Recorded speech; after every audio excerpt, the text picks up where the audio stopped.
একদিনের ব্যবধানেই দেশের ফুটবলের আলো একদিক থেকে আরেক দিকে পুরোপুরি সরে গেল। গতকালও যেখানে সবগুলো নজর ছিল হামজা চৌধুরীর দিকে, আজ সেখানে চলে এলেন ফাহমিদুল ইসলাম। ইতালির চতুর্থ বিভাগের দল ওলবিয়া ক্যালসিওতে খেলেছেন ফাহমিদুল। এই তরুণ ফুটবলারকে ডাকা হয়েছিল বাংলাদেশ জাতীয় দলের সৌদি ক্যাম্পে। সেখানেই হাসিখুশি অবস্থায় তাকে দেখা গিয়েছিল বেশ কয়েকবার, এমনকি ট্রেনিংয়ে দুর্দান্ত গোল ও হ্যাটট্রিকও করেছেন। তবে ফাহমিদুলকে নিয়ে বিস্ময়ের শুরু আজ সকাল থেকে। সৌদিতে ক্যাম্প শেষ করে ঢাকায় ফিরে আসা খেলোয়াড়দের মাঝে ছিলেন না ইতালি থেকে উড়ে আসা এই তরুণ।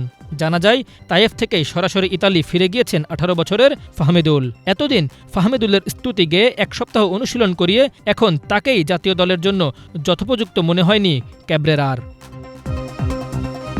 ফাহমিদুল ইসলাম কেন স্কোয়াডে নেই, সেই ব্যাখ্যা অবশ্য দিয়েছেন বাংলাদেশের কোচ হেভিয়ার ক্যাব্রেরা। তিনি বলেন, ফাহমিদুল ঢাকা আসেননি, সে সৌদিতে এক সপ্তাহ আমাদের সঙ্গে ছিল।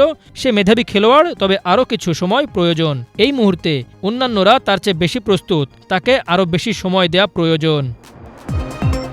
এদিকে ফাহমিদুলের এমন বাদ পড়ায় বেশ হতাশ হয়েছেন বাংলাদেশ ফুটবল দলের সাবেক অধিনায়ক বিপ্লব ভট্টাচার্য। তিনি লিখেছেন, আমি হতাশ হয়েছি ফাহমিদুল বাদ পড়াতে। ইতালিয়ান ফুটবলে চতুর্থ ডিভিশনে খেলা একজন খেলোয়াড় এবং ট্রেনিং ম্যাচে হ্যাট্রিক করা খেলোয়াড়, যার মাঝে অনেক সম্ভাবনা আছে। তাকে ফাইনাল স্কোয়াডে রাখলে ভালো করত বলে আমার বিশ্বাস।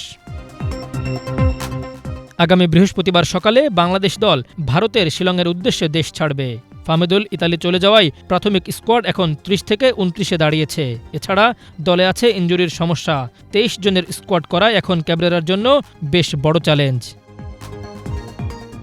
আখতারুজ্জামান, বাংলা ভিশন।